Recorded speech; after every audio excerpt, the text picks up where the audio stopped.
Deepavali special முறுக்கு பண்ண போகிறேன் நாங்கள். அதுக்கு இந்த கப்புக்கு அரை கப்பு பாசிப்பருப்பு, அரை கப்பு உளுத்தம்பருப்பு எடுத்து வறுத்துட்டுருக்கோம்.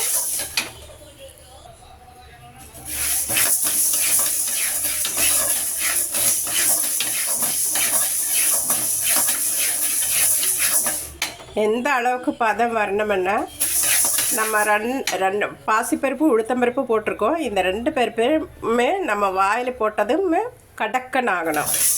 அந்த அளவுக்கு ஆனாலும் அடுப்பு ஆஃப் பண்ணி விட்டுடலாம்.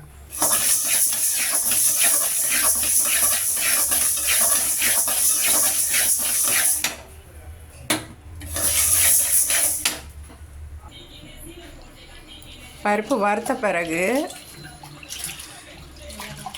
நல்லா கழுகிட்டு நம்ம எந்த கப்பில் அளந்தோமோ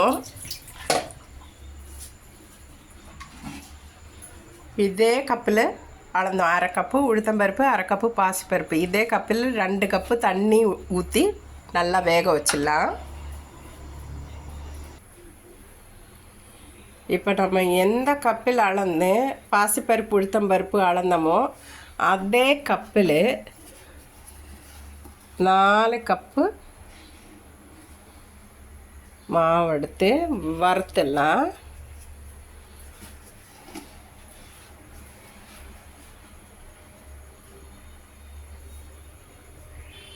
மாவு வறுத்துட்டு திரும்பி வருவோம்.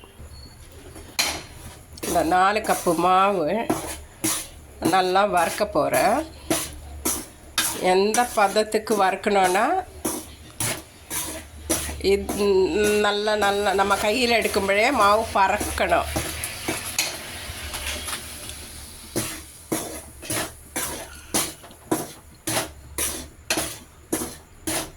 இது நாங்கள் வீட்டில் மே மாதம் வெயிலில் கழுகி உணக்கி பொடிச்சு வச்சுருக்கிற ரேஷன் பச்சரிசி தான். நம்ம மாவு நல்லா பக்குவத்துக்கு வறுத்துட்டு திரும்பி வரலாம். வறுத்த பச்சரிசி மாவு ரெடியாக இருக்கேன். நம்ம வறுத்தோம் இல்லையா, குக்கரில் போட்டால் வெந்த உளுத்தம்பருப்பும் பாசிப்பருப்பும் இந்த அளவுக்கு வெந்தால் போதும். நல்லா ஆறிட்ட பிறகு மிக்சியில் அடிச்சுக்கணும். ஆறட்டும். அதுக்கப்புறம் நமக்கு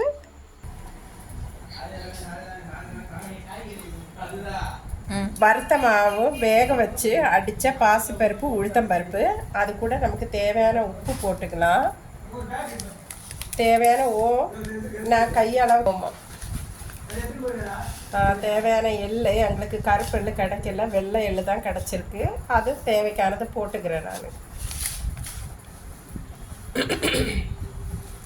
தேவையான உப்பு வச்சுக்கலாம். பெருங்காய தண்ணியை ஊற்றிடலாம். எங்களுக்கு பெருங்காயத்தூளும் கிடைக்கல, அதனால் பெருங்காய கட்டியை தண்ணியில் கரைச்சிண்டு அதுவும் ஊற்றியிருக்கேன். ஊற்றிண்டு இந்த அரைச்ச விழுதுகளெல்லாம் சேர்த்துக்கிட்டு மாவை முறுக்கு பதத்துக்கு பிசைஞ்சிடுவோம். இது கூட நம்ம ஒரு அரை ஸ்பூன் மிளகாப்பொடி போட்டுக்கலாம்.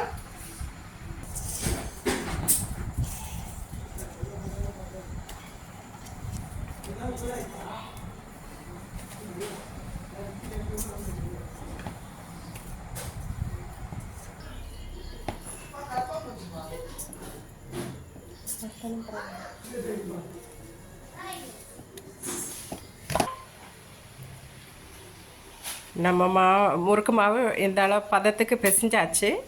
இது இப்போ நல்ல ஒரு வெள்ளை துண்டை எடுத்துக்கிட்டு நம்ம கொஞ்சம் முறுக்கு இதிலே சுற்றிடுவோம். இதில் சுற்றிட்ட முறுக்கு நான் இதை எண்ணெயில் போட்டிருக்கேன் பாரு. இப்படியே நம்ம எல்லா முறுக்கும் எடுத்துட வேண்டியது தான், சுட்டு எடுத்துட வேண்டியது தான். முறுக்கு நம்ம எண்ணெய் எவ்வளோ ஊற்றுறோமோ அதுக்கு தகுந்தாப்பெல்லாம் 4 போடுங்க, 5 போடுங்க, இல்லை 6 முறுக்கு கூட போடுங்க. இதை போட்டு நான் வறுத்து எடுத்து வச்சுருக்கேன். எல்லோரும் இதை ட்ரை பண்ணுங்கள்.